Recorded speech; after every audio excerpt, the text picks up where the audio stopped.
गोपी कदाचिन्मणिपिञ्जरस्थं शूकं वचो वाचयितुं प्रवृत्ता आनन्दकन्द व्रजचन्द्रकृष्ण गोविन्द दामोदर माधवेति गोवत्सबालै शिशुकाकपक्षं बन्धन्तमम्भोजदलायताक्षम् उवाच माता चिबुकं गृहीत्वा गोविन्द दामोदर माधवेति प्रभातकाले वरवल्लभौघा गोरक्षणार्थं धृतवेत्रदण्डा आकारयामासुरनन्तमाद्यं गोविन्द दामोदर माधवेति गोपी कदाचिन् मणिपिञ्जरस्थं शूकं वचो वाचयितुं प्रवृत्ता आनन्दकन्द व्रजचन्द्रकृष्ण गोविन्द दामोदर माधवेति गोविन्द दामोदर माधवेति गोविंद दामोदर माधवेति। लाइव में जुड़ने वाले आप सभी लोगों को यथा योग्य प्रणामाशीष, मंगल कामना। कई दिन बीत गए थे और मन हुआ था कि आज आप लोगों के बीच आएँ, मौका मिले। आदरणीय बिंदेश्वर पांडे जी, रुपेश रंजन जी, चंदन कुमार जी, सबके स्वागत। आदरणीय श्रीदेव भैया, काशी विश्वनाथ, बाबा विश्वनाथ की धरती प्रांगण, सादर प्रणाम। सब कोई जुड़ें और कविताओं को सुनने सुनाने का तो एक बहाना है। सबसे बड़ी बात कि हमें मिलने की इच्छा हो गई थी, काफ़ी दिन बीत गए थे और कई बातें ऐसी जिसकी आपस में चर्चा हो। कुछ कविताएं जो कि आप सबों तक पहुंचेंगी। कई तरह के लोग, कई उम्र के लोग, कई विचारों के लोग हमारे साथ आपके बीच जुड़ते हैं और कोशिश रहेगी कि उनके लायक भी बातें हों, उनके लायक भी कविताएं हों, प्रस्तुतियां उनके मन के अनुकूल भी हों। आदरणीय लोकेंद्र भारतीय जी स्वागत, अक्षय पाठक जी, जो भी लोग जुड़े हैं सबके साथ। एक सबसे पहली बात, कुछ हंसते खेलते बातें करते इस ज़िंदगी को काट लेना ही सबसे बड़ी चीज़ है। ज़िंदगी में तनाव हर कदम होते हैं, ज़िंदगी में परेशानियां हर कदम पर मिलती हैं, लेकिन उन परेशानियों का सामना करते हुए आगे अगर बढ़े। चंदन कुमार जी प्रणाम, निशिकांत मिश्रा जी स्वागत। तो जीवन का एक उद्देश्य पूर्ण होता है। जीवन का जो उद्देश्य है हमारा, हम उस मंजिल को प्राप्त कर सकते हैं। आदरणीय विमल मिश्रा भैया कोलकाता से सादर प्रणाम। तो यह अथाह सागर है, संसार सागर है, और इस सागर में जब फेंक दिया गया तो फिर कहाँ किन किन परिस्थितियों का सामना करना पड़ सकता है, कहना बड़ी मुश्किल है। और हम और आप सभी लोग इसी अथाह सागर में फेंके गए हैं। सोनी जी नबीनगर से स्वागत आपका। और उस अथाह सागर में हमें कैसे निकलना है, इनके लिए तो हमें स्वयं अपने आप को तैयार करना होगा, अपने आप को बनाना होगा। मैं अपनी बात करूं तो जब मैं इस सेवा में आया था तो नया नया नाम था। हमारा नाम तो सही ऐसा टेढ़ा है, मैं कितना टेढ़ा हूँ मैं नहीं जानता, ये मुझे भी पता नहीं है।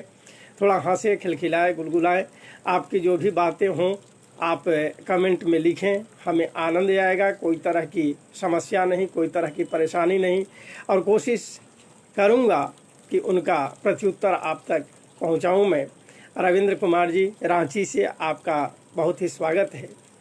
हेरम्ब नाम अगर लोग सही से बोल लेते हैं तो मैं उनके प्रति बहुत आभार व्यक्त करता हूं, कारण कि कई जगह तो लोग मेरा नाम बोल भी नहीं पाते। कहीं लोग हेम्ब्रम कहते हैं, कहीं लोग कुछ और कई तरह के आए हैं शब्द। कहाँ कहाँ से लोग मेरे नाम पर एक नया नया शब्द निकाल लेते हैं, हम ही को पता नहीं। लेकिन हमारे परिवार का संस्कार है। हमारे परिवार में आदरणीय मंगलानंद जी स्वागत, जो कि उन्होंने एक संस्कृत का शब्द हमारे लिए रखा था। जब मैं इस सेवा में आया था, नया नया मेरा नाम यहाँ आया था, तो हमारे जो मित्र वर्ग के लोग हैं वे लोग कल्पना करते थे, सोचते थे कि हेरम्ब कोई क्रिश्चियन होगा और कहीं से यहाँ आया है। बड़ी खुशी हुई थी बाद में सुन कर के। लेकिन जो लोग मेरा नाम सही से ले लेते हैं, हमें लगता है कि उन्होंने हिंदी का अध्ययन किया है, उन्होंने संस्कृत का अध्ययन किया है और सही रूप से एक शब्द लेने का प्रयास किया। और सामान्य बात नहीं कहूँ, जब जब विभिन्न तरह के साक्षात्कारों में बैठा भी हूँ तो कई प्रश्न होने के साथ साथ आदरणीय शिवभूषण जी स्वागत, आदरणीय सुशील मिश्रा भैया चरण स्पर्श, तो सभी प्रश्नों के बाद एक प्रश्न ये भी मेरे साथ जोड़ा गया है कि हेरम्ब का अर्थ बतलाइए। मैं जब पीएचडी के अपने साक्षात्कार में था, वाइवा में था, बहुत विद्वान लोग वहाँ पर बैठे हुए थे, विद्वान प्राध्यापक लोग थे, बीएचयू से भी प्राध्यापक आए हुए थे। आदरणीय शिवशंकर जी स्वागत, चंदन कुमार जी आप अच्छे नहीं बहुत अच्छे हैं भैया, प्रणाम। भगवान करे आपकी यह बोली हमेशा मंगलमयी बोली हो। तो उस समय जब कई प्रश्न मुझसे पूछे गए थे और अंत में कहा गया कि अच्छा आप बताइए कि हेरम्ब का अर्थ क्या होता है, बता दीजिए और चले जाइए, लोगों को मिठाई खिलाइए, यही मुझे कहा गया था। ना जाने कहाँ से मेरे दिमाग में बात भी आ गई थी। मैंने कहा कि सर, हिंदी शब्दकोश में हेरम्ब का दो अर्थ है, एक तो गणेश और दूसरा भैंसा। आप जिस कामना से हेरम्ब शब्द का आदरणीय विवेकानंद मिश्र भैया दिल्ली से चरण स्पर्श, आपका आशीर्वाद मिले। मेरा कहना है कि हेरम्ब संस्कृत का शब्द है जिसका अर्थ गणेश है। एकदंतम महाकायम लंबोदर गजाननम विघ्ननाशकरम देवम हेरम्बम प्रणमाम्यहम्। मैंने कहा है कि स्वरचित कविताओं के साथ आपसे मिलने का प्रयास होगा। आए कुछ कविताएं भी। जब हेरम्ब की बात आ गई है, जब गणेश की बात आ गई है, तो सबसे पहले हम एक गणपति वंदना से ही आप लोग के साथ जुड़ेंगे। आदरणीय विजय पांडे भैया प्रणाम। प्यारे शंकर सुवन जो हैं गौरी के नंदन शांति धारे, मन के मंदिर में आओ हमारे सबसे प्रथम पूजक देव गणपति ही हैं। हमारी कामना है सबका कल्याण हो, अनिश्चितताओं का अंत हो और सदैव सभी जगह सुख शांति और समृद्धि की कामना हो। आदरणीय मिथिलेश कुमार पाठक जी प्रणाम, स्वागत। प्यारे शंकर सुवन जो हैं गौरी के नंदन शांति धारे, मन के मंदिर में आओ हमारे, विघ्न नायक विनायक तू लायक। बहुत प्यारी शिष्या, बहुत पहले पढ़ी है मुझसे, शांभवी सिंह, आप भी हैं, स्वागत। बहुत दिनों के बाद आज सामने मिलने का मौका मिला है, शुभकामनाएं आपके साथ। विघ्न नायक विनायक तू लायक, विद्या बुद्धि विवेक का दायक, लंबा उदर वदन काय महाकाय गगन मोदक प्यारे, मन के मंदिर में आओ हमारे, मन के मंदिर में आओ हमारे। आदरणीय शशिकांत त्रिपाठी जी स्वागत, ओम प्रकाश सर बहुत बहुत स्वागत आपका भी, कौशल साहू जी स्वागत, बंदन भैया बंदन। मन के मंदिर में आओ हमारे, प्यारे शंकर सुवन जो हैं गौरी के नंदन शांति धारे, मन के मंदिर में आओ हमारे। वाणी व्यंजन और स्वर सस्वर मंडित, ह्रस्व दीर्घ वर्ण खंडित अखंडित।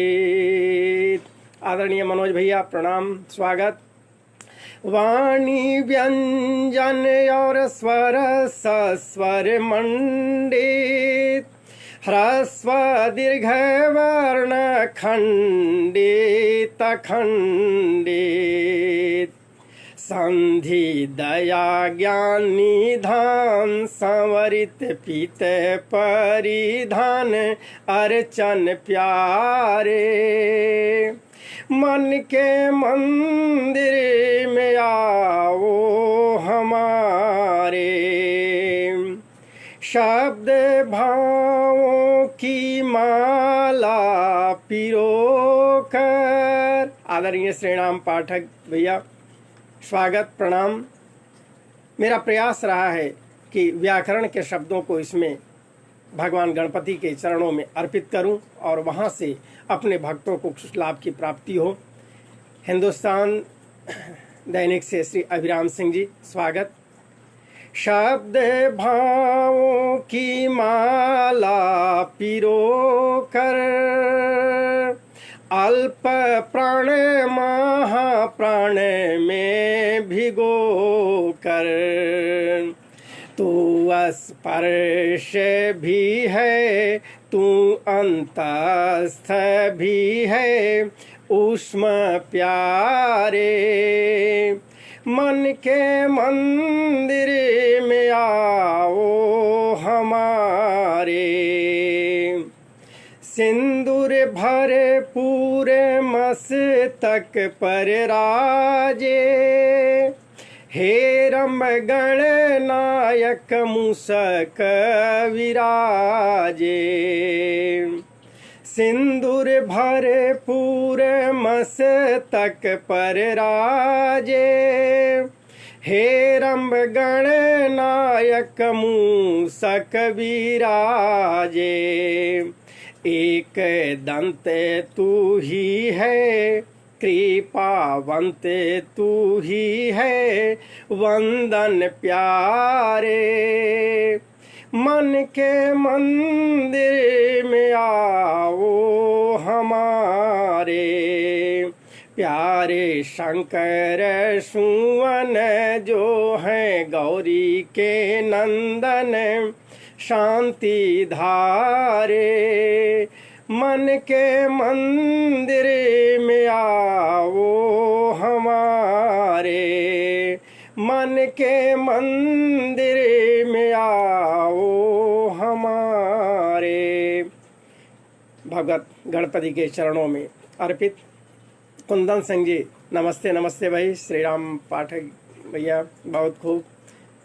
आदरणीय विवेकानंद मिश्र भैया आपका आशीर्वाद हमेशा बना रहे, बस इससे अधिक भगवान से मेरी प्रार्थना नहीं हो सकती। आप बड़ों का जब आशीर्वाद मिलता है तो लगता है कि एक बहुत बड़ी प्रेरणा मिल रही है। आदरणीय सोम प्रकाश मिश्रा भैया सादर प्रणाम। तो साहित्य में एक बहुत ही मूल विषय बिंदु है व्यंजना। जरा सा ध्यान देंगे। साहित्य में बहुत ही एक मूल विषय बंधु है व्यंजना, अभिधा, लक्षणा और व्यंजना का एक सबसे भयंकर और विशाल रूप जो है व्यंजना, जिससे बना है व्यंग्य शब्द।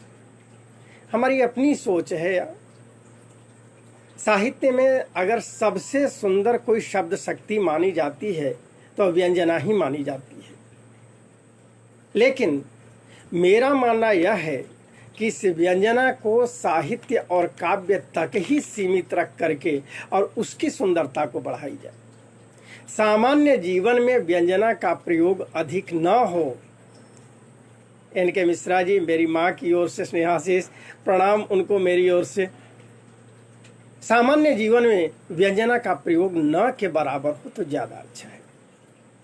और आज बहुत से लोग व्यंजना का प्रयोग बहुत करते हैं। उन्हें मालूम नहीं है कि हम हिंदी के किस भाग को लेकर के चल रहे हैं, लेकिन व्यंजना को लेते हैं जिससे व्यंग्य तैयार हुआ है, जिससे टोन तैयार हुआ है। उन्हें कह दीजिए कि आप बड़ी टोन छोड़ते हैं तो बड़ी समझ जाएंगे, लेकिन अगर कहिए कि आप बड़ी व्यंजना का प्रयोग करते हैं तो नहीं समझ पाएंगे। तो हमारी यह सोच, मेरी यह सोच है अपनी, कि सामान्य जीवन में व्यंजना का प्रयोग कम होना चाहिए, साहित्य और काव्य में जितना अधिक हो। कारण कि कहा है किसी ने कि व्यंग्य हृदय में इतना चुभता जितना दिल में तीर नहीं। इतना भयावह होता है यह शब्द के जो बहुत बड़े तीर के रूप में लोगों को घायल करता है, वह व्यंग्य, वह टोन छोड़ना, वह व्यंजना का प्रयोग, आदमी बहुत आहत हो जाता है। इसलिए सामान्य जीवन में, बोलचाल में उसके प्रयोग से यथासंभव बचने की कोशिश करनी चाहिए। आदरणीय उपेंद्र मिश्रा जी, प्रणाम आपको। राजीव रंजन जी स्वागत। कृष्णा ठाकुर जी स्वागत। जिनके भी मन में कुछ बात हो, हमारे प्रति कुछ भावना ऐसी हो कि कोई चर्चा हो, तो आप लिखेंगे। हमारी एक कोशिश रहेगी कि उन पर हम ध्यान दें और आपसे कुछ सीखने का एक प्रयास करूंगा। लेकिन साहित्य में जब तक यह व्यंजना ना हो तब तक मज़ा नहीं आए। जल्दी में ही एक व्यंग्य की ही कविता मैंने लिखी थी। आजकल कुछ भी हो या ना हो, सबसे ज़रूरी मोबाइल हो गया है, सबसे ज़रूरी। मैं तो स्वयं गिरफ्त में हूँ, आपको क्या कहूँ, किसी और को क्या कहूँ। कुछ भी हो या ना हो, बाकी मोबाइल सबसे ज़रूरी है। जागते ही मोबाइल चाहिए, सोते तक मोबाइल चाहिए। अब ये छूट जाता है जब मोबाइल ना, तो बेचैनी बढ़ जाती है, कहीं कुछ बहुत बड़ी चीज़ छूट गई। अरे जो मुक्ति देने वाला, संसार को पार करने वाला भगवान का नाम है, वो 24 घंटा में 1-2 बार भी आ जाए तो बड़ी कल्याण की बात। दिन भर छोड़ देती है, ये मोबाइल जरा सा छूट जाता है तो बहुत बड़ी समस्या आती है। शुरू जब मोबाइल चला था, बहुत तेज़ी से उसका प्रचलन हुआ था। एक रिक्शा चालक के पास देखा था मैंने मोबाइल, तो लगा था कि हाँ, अब ये मोबाइल कितनी तेज़ी से आगे बढ़ रहा है। और आज तो क्या कहना है। ओम प्रकाश जी स्वागत है। उसी समय की बात को लेकर के एक व्यंग्य में एक केवल जोड़ घटाओ। आदरणीय प्रोफेसर अशोक कुमार सिंह जी, आप भी स्वागत आपका। अच्छी बानी हो या न हो, अच्छी बानी हो या न हो, कोई कहानी हो या न हो, प्यारी जिंदगानी हो या न हो, पर मेरे यार मोबाइल जरूर रखना। उसी समय की ये बात। अच्छी बानी हो या ना हो, अच्छी कहानी हो या ना हो, प्यारी जिंदगानी हो या ना हो, पर मेरे यार मोबाइल जरूर रखना। बोली की तमीज हो या ना हो। अरशद हुसैन साहब स्वागत। मुश्ताकिन खान जी स्वागत आपका। बोली की तमीज हो या ना हो, अच्छी समीज हो या ना हो, तन पर कमीज हो या ना हो। एक बार फिर देखिए आप। बोली की तमीज हो या ना हो, अच्छी समीज हो या ना हो, तन पर कमीज हो या ना हो, पर मेरे यार मोबाइल ज़रूर रखना, पर मेरे यार मोबाइल ज़रूर रखना। थोड़ी भी कमाई हो या ना हो, थोड़ी भी कमाई हो या ना हो, प्रेमिका संग सगाई हो या ना हो, लोगों से जुदाई हो या ना हो, पर मेरे यार मोबाइल ज़रूर रखना, पर मेरे यार मोबाइल ज़रूर रखना। विकास कुमार जी आप लिख रहे हैं, आप बहुत सुंदर कविता कैसे कर लेते हैं। सर मुझे पता नहीं विकास जी, बस भगवत कृपा। और सुंदर होती है कविता की नहीं है मुझे भी पता नहीं, ये आपको पता है तो मुझे इसके लिए बहुत बड़ी खुशी होती है। मुस्ताकिन जी वंडरफुल। आशुतोष पांडे भैया सादर प्रणाम, स्वागत। पर मेरे यार मोबाइल ज़रूर रखना, इंसानियत का भाव हो या ना हो, इंसानियत का भाव हो या ना हो, हैवानियत का दबाव हो या ना हो, दर्द दिल घाव हो या ना हो, पर मेरे यार मोबाइल ज़रूर रखना, पर मेरे यार मोबाइल ज़रूर रखना, पर मेरे यार मोबाइल ज़रूर रखना। ये मोबाइल की बात रही है। व्यंग्य, और व्यंग्य में कटुता भी आती है। एक कविता जो कि मेरे हृदय तक छूने वाली कविता जो कि आप तक पहुंचाऊं, और एक कविता मैंने कहीं से प्राप्त की है, आप तक स्पष्ट करता हूँ, कहीं से प्राप्त की है कविता, लेकिन मेरे दिल तक छुई है, आप तक पहुँचाऊँ। क्योंकि अभी व्यंग्य प्रकरण की बात आई थी और व्यंग्य की कैसी कैसी रचनाएं होती हैं। इस कविता का शीर्षक है माँ और वृद्धाश्रम। माँ और वृद्धाश्रम इस कविता का शीर्षक है। महीने बीत जाते हैं, महीने बीत जाते हैं, साल गुजर जाता है, वृद्धाश्रम की सीढ़ियों पर मैं तेरी राह देखती हूँ। माँ कहती है। कुमार अनंत सत्यादर्शी भैया स्वागत प्रणाम। वृद्धाश्रम में रहने वाली माँ कहती है, महीने बीत जाते हैं, साल गुजर जाता है, वृद्धाश्रम की सीढ़ियों पर मैं तेरी राह देखती हूँ। आंचल भीग जाता है, आंचल भीग जाता है, मन खाली रह जाता है, तू कभी नहीं आता, तेरा मनी ऑर्डर आता है। इस बार पैसे ना भेज, इस बार पैसे ना भेज, तू खुद आ जा, बेटा मुझे अपने साथ अपने घर लेकर जा। कवि जयदेव मिश्रा जी स्वागत। इस बार पैसे ना भेज, तू खुद आ जा, बेटा मुझे अपने साथ अपने घर ले जा। घर के बर्तन मैं मांजूंगी, घर के बर्तन मैं मांजूंगी, झाड़ू पोछा मैं करूंगी, खाना दोनों वक्त का सबके लिए बना दूंगी। प्रोफेसर अशोक कुमार सिंह जी, तुझे ना पाऊँ तो चैन मुझे आता नहीं। मोबाइल संदर्भ जी जरूर। घर के बर्तन मैं मांजूंगी, झाड़ू पोछा मैं करूंगी, खाना दोनों वक्त का सबके लिए बना दूंगी, नाती नातिन की देखभाल करूंगी, अच्छी तरह देखभाल करूंगी। घबरा मत, उनकी दादी हूँ ऐसा नहीं कहूँगी मैं। घबरा मत, उनकी दादी हूँ ऐसा नहीं कहूँगी मैं। तेरे घर की नौकरानी ही समझ, मुझे ले जा बेटा मुझे अपने साथ।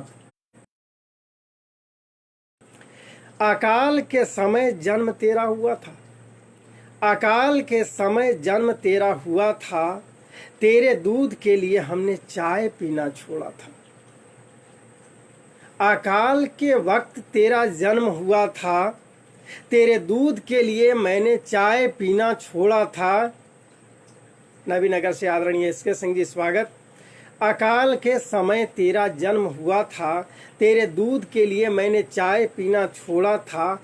वर्षों तक एक कपड़े को धो धो कर पहना हमने, पापा ने चिथड़े पहने, पर तुझे स्कूल भेजा हमने। चाहे तो ये सारी बातें आसानी से तू भूल जा, चाहे तो ये सारी बातें तू आसानी से तू भूल जा, पर बेटा मुझे अपने साथ अपने घर लेकर जा। पर बेटा मुझे अपने साथ अपने घर लेकर जा, पर बेटा मुझे अपने साथ अपने घर लेकर जा। ये व्यंग्य की हृदय स्पर्शी कविताएं आप तक पहुंचती हैं। और मैंने कहा है कि कई उम्र के लोग, कई सोच के लोग हमारे साथ जुड़े हैं। और एक चले श्रृंगार रस की एक कविता जो कुछ ही दिन पहले लिखने की कोशिश की थी, और मगही की कविता। और श्रृंगार रस कवि लोग लिखते हैं, ऐसे कहा गया ना कि कवि लोग बड़े दूसरे तरह के होते हैं। जो सभी लोग देखते हैं ना, वही कवि भी देखते हैं। आदरणीय नागेंद्र दुबे जी, स्वागत आपको। विकास जी, स्वागत। आदरणीय भोलानाथ मिश्रा भैया, बोध गया से, स्वागत आपको। हम और आप जो देखते हैं वही कवि लोग भी देखते हैं, लेकिन हम और आप देख करके छोड़ देते हैं। लेकिन कवि लोग उसमें गवेषणात्मक अध्ययन करते हैं, उसमें उन बातों का ऑपरेशन शुरू कर देते हैं, और ऑपरेशन करते करते उसमें क्या खासियत है सो निकाल करके रख देते हैं। बस यही बात है, और कुछ नहीं उसमें। कवि और हम में यही अंतर होता है। हम विषय वस्तु को देख करके छोड़ देते हैं, लेकिन कवि उसका काज नहीं कहाँ से सर्जन होते हैं, अच्छी तरह से ऑपरेशन करके कुछ निकालते हैं। श्रृंगार रस की कविता वही कर सकता है।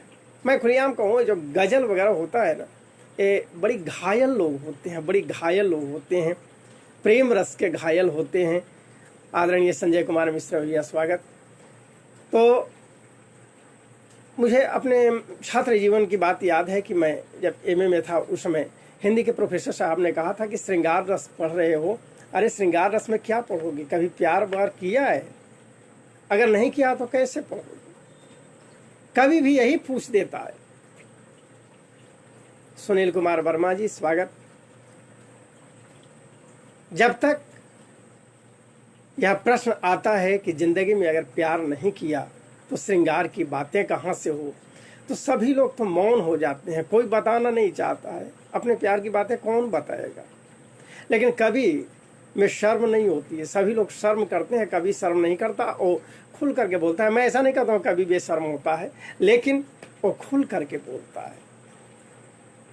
एक कवि ने कहा कि मैंने भी प्यार किया था, मैंने भी प्यार किया था, थोड़ा नहीं बेशुमार किया था।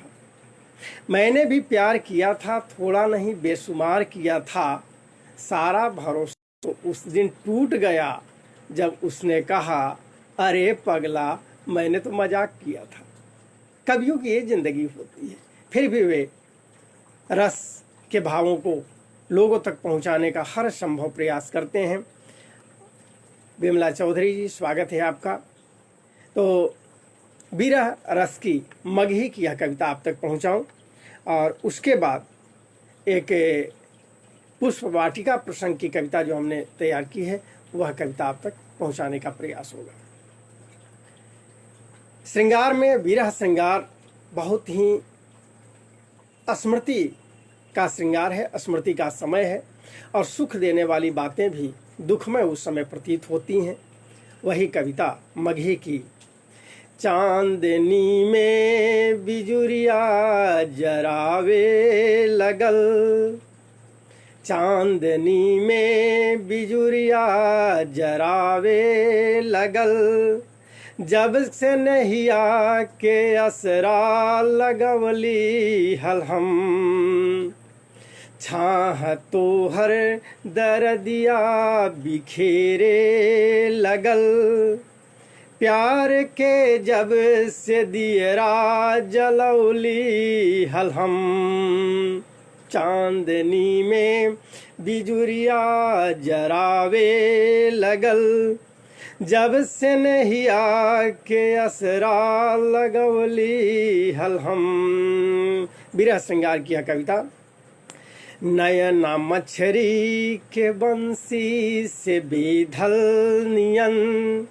आदरणीय नवांशु शेखर जी, स्वागत। आदरणीय मनोज मिश्रा भैया, स्वागत, प्रणाम। नयना मछरी के बंसी से बेधल नियन, दर्द मरहम के दिल पर लगवली हलहम, चेहरा चंदा संचमकल इंजोरा लगल, सौंसे रैना में नैना बिछवली हलहम। आदरणीय रजनीकांत भैया, बहुत बड़े कवि, मगही के भी बहुत अच्छे जानकार, स्वागत, प्रणाम। चेहरा चंदा सा चमकल इंजोरा लगल, समस्य रैना में नैना बिछौली हलहम। प्रोफेसर साहब विक्रत के अति अति अति मार्मिक चित्रण। काश इस माँ के करुण पुकार 19 सुरों तक पहुँच जाती। कवि और पाठक दोनों को साधुवाद, बहुत बहुत आभार। कोई भी रचनाकार तब बहुत संतुष्ट होता है जबकि उसकी रचना जिस उद्देश्य से की गई हो लोगों तक वहाँ पहुँच जाए। यह रचनाकार की सबसे बड़ी उपलब्धि होती है। आदरणीय राकेश कुमार सर, स्वागत। चेहरा चंदा संचमकल इंजोरा लगल, समस्य रैना में नैना बिछौली हलहम। चांदनी में बिजुरिया जरावे लगल, जब से नहिया के असरा लगवली हलहम। राह तोहर निहरते सुकरवा उगल, रात भर नींद ना आयल दर्द में। रात तोहर निहरते सुकरवा उगल, जियरा जख्मे पर से जिया सजवली हलहम। हिमांशु मिश्रा जी स्वागत। मनोज भैया प्रणाम।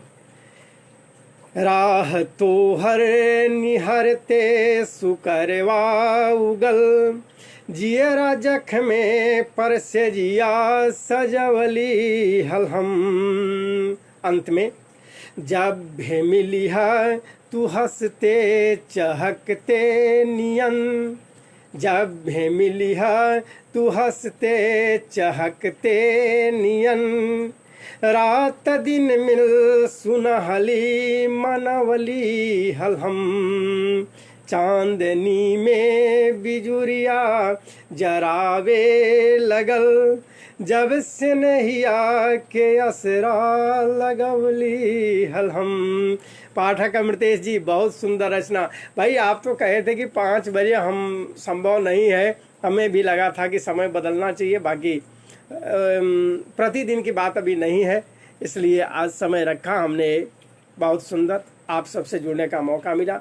और जीवन में अगर सबसे सुंदर कुछ मार्ग है तो अब भक्ति का ही मार्ग है। क्या प्रतिदिन आएंगे आप लाइव? अभी निर्णय नहीं लिया हूँ अमृतेश जी, अभी निर्णय नहीं लिया हूँ प्रतिदिन आने के लिए। अगर होगा तो देखा जाएगा, एक समय निर्धारित करूँगा, जो कि आप सबों से मिलने में बड़ी खुशी होती है।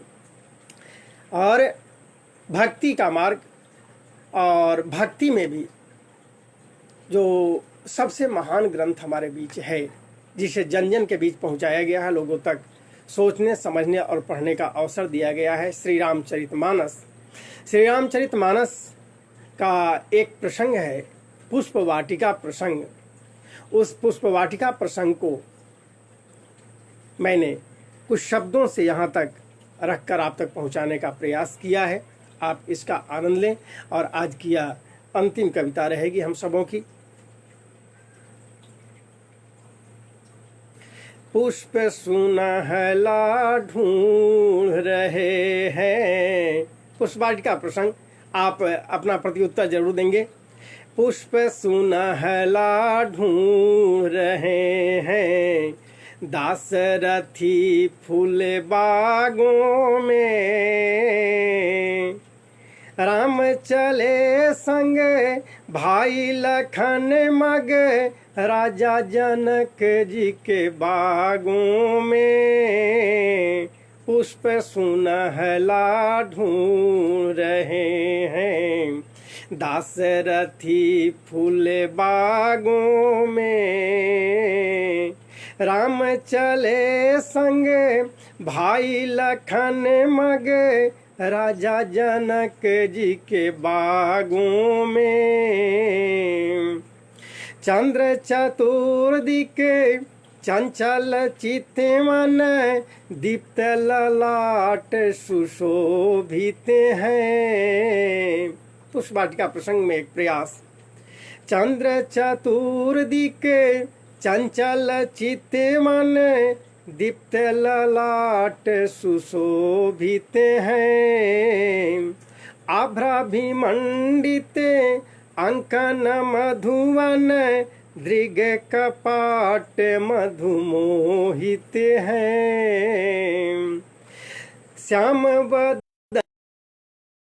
पीते बसन मन अनंग अंग अंग भागों में, राम चले संग भाई लखन मग राजा जनक जी के बागों में, राम चले संग भाई लखन मग राजा जनक जी के बागों में, संग सखी बन गौरी वंदन आई सिया उस उपवन में, संग सखी बन गौरी वंदन आई सिया उस उपवन में, अंग सजे तन अंग सजे तन मोरी कंगन आई भाई सिया रघुवर मन में, रूप निरख कर रुचिकर सुचिकर बंध गए नेह के धागों में, राम चले संग भाई लखन मग राजा जनक जी के बागों में, राम चले संग भाई लखन मग राजा जनक जी के बागों में। और अंतिम पद का आनंद लेंगे आप। शशि मुख सूर भीते अमि सुख उपमिते कवित कथित सुमधु मेला, शशि मुख सूर भीते अमि सुख उपमिते कवित कथित सुमधु मेला, कवि मुख वरणित नेहा निमंत्रित सिय स्वयंवर मधुबेला, आरत हे रंब करो दयाम्ब राघव संग शोभित भागों में, राम चले संग भाई लखन मग राजा जनक जी के बागों में, राम चले संग भाई लखन मग राजा जनक जी के बागों में। आदरणीय प्रवीण कुमार जी स्वागत। सर ठुइया उराव सर स्वागत आपका भी। पुष्प सुनहला ढूंढ रहे हैं दासरथी फूल बागों में, राम चले संग भाई लखन मग राजा जनक जी के बागों में, राम चले संग भाई लखन मग राजा जनक जी के बागों में। बस जिंदगी में और कुछ नहीं, सभी तनावों के बीच, सभी समस्याओं के बीच हर संभव व्यक्ति का एक प्रयास होना चाहिए कि भोला सिंह चौहान जी स्वागत, वीरेंद्र कुमार मास्टर साहब स्वागत। जिंदगी को बोझिलता भरे समय के अनुसार जीने की कोशिश न होनी चाहिए, और जैसे ही जिंदगी को बोझिल समझने लगता है लोग तो गलत निर्णय लेता है, जो कि निर्णय उसके लिए सही नहीं होता है। विकास कुमार सिंह जी, मगही मिजाज फिर शुरू हो रहा है क्या सर? अभी तक इसका निर्णय नहीं हुआ है विकास कुमार सिंह जी, मगही मिजाज शुरू करने पर अभी कुछ निर्णय नहीं लिया हूँ, और एक पोस्ट डालूंगा, अगर लोगों का विचार होगा, समर्थन होगा तो उस पर एक समय निर्धारित करके मगही मिजाज को फिर शुरू किया जाएगा। आज कई दिन हो गए थे इसलिए मिलने का प्रयास रहा। जिंदगी में मस्त रहिए, खुश रहिए, समस्याओं का सामना करने का एक प्रयास कीजिए। हर कदम पर समस्याएं हैं। आज ऐसे देख लीजिए कोरोना, अभी कोरोना जम करके बहुत तेजी से आगे भागते जा रहा है। बचपन में हम लोग को बताया जाता था कि भूत है, डरते थे हम लोग ना, भूत है, कहाँ भूत है हमने नहीं देखा। बाकी डर कितना बड़ा होता था। भूत, हाँ किसी को लग गया भूत है, सुने आखिर किसी को लगा तो था ना भूत। अब जब डर हो जाता है कि आदरणीय अशोक पांडे जी आपका स्वागत, जब डर हो जाता है कि भूत है ना, तो आदमी हर जगह डर जाता है। आज जरूरत वही है, हम जो इतने निश्चिंत होने वाले हैं ना, हो रहे हैं, आज जरूरत है उसी भूत के भय की। जब भूत का भय होता है तो लगता है कि न जाने कहाँ से निकल करके आ जाएगा, सामने वाले दरवाजे से आ जाएगा, बगल वाले दरवाजे से आ जाएगा। मोहन सिंह जी स्वागत। हम जिस आदमी के पास जा रहे हैं हो सकता है कि उसके पास भूत हो, वो हम तक पहुंचा दे। हम जिस पड़ोसी के पास जा रहे हैं उसके पास भूत हो, हम तक छोड़ दे। ये भय होता था भूत का। और आप जब तक उस रूप में लेकर के हम और आप भय नहीं खाएंगे, तब तक ये कोरोना भी बड़का भूत है, प्रत्यक्ष नहीं है, देखना संभव नहीं है। जहां हम और आप कल्पना नहीं करते हैं ना, वहां से भी भूत निकल सकता है। इसलिए किसी चीज़ को छूने से पहले, कहीं भी जाने से पहले, कहीं लोगों से मिलने से पहले एक बार ज़रूर मन में लाइए कि अगर हमें ज़िंदा रहना है, अगर हमें खुश रहना है, अगर हमें सुखी रहना है, तो हो सकता है कि वो भूत वहाँ भी हो और उससे हमको बचना हो। बस बहुत सारी बातें होती हैं, बहुत सारी बातों की चर्चा भी होंगी, और मैं तो आपसे बात कर बहुत खुश होता हूँ, बहुत प्रसन्नता होती है, और भगवान से प्रार्थना करता हूँ कि आपसे कुछ सीखने का मौका मिले। आप जो इतना अच्छा अच्छा बोलते हैं, अच्छा अच्छा कहते हैं। ये ज़िंदगी किसी की अमानत नहीं है, बस वो परमात्मा की अमानत है। वो जब तक के लिए हमें इस ज़िंदगी को दिया है तब तक हमारी है, और जब वो चाहेगा इस ज़िंदगी को ले लेगा। हम और आप अभी हैं, वह अभी है, अगले पल अगले क्षण होगा या नहीं ये कोई नहीं जानता। जब भी मन में अहंकार आए, जब भी मन में किसी को सताने का भाव आए, जब भी मन में किसी को तंग करने का भाव आए, एक बार ज़रूर हमें सोच लेना चाहिए कि हम अभी हैं, अगले पलों परमात्मा हमें कहाँ रखेगा हम नहीं जानते। बहुत बहुत बड़ी बात नहीं, सबकी शुभकामनाओं के साथ, सबके लिए मंगल कामनाओं के साथ आज हम विदा लेते हैं। फिर एक मौका रखा जाएगा, फिर समूह से मिला जाएगा। आपसे मिलकर के खुशी होती है। मैंने आप तक बातें की है, जहाँ तक संभव हो आपके पास शेयर बटन होगा, लोगों तक पहुँचाएँ, लोगों तक भेज दें, ताकि और लोग भी हम लोग से जुड़ें। और ये आनंद का अवसर है। इतना ही कहते हुए हम आप सबों से, मन तो नहीं करता हटने का, लगता है कि घंटों आपके साथ बैठे रहें, घंटों बातें हो। बाकी समय की भी एक सीमा होती है। सतीश पंडित जी स्वागत। समय का भी एक बंधन होता है। फिर बाद में एक समय निर्धारित कर हम लोग मिलेंगे। तब तक के लिए सबके लिए असीम शुभकामनाओं, यथायोग्य सादर प्रणाम शिष्य।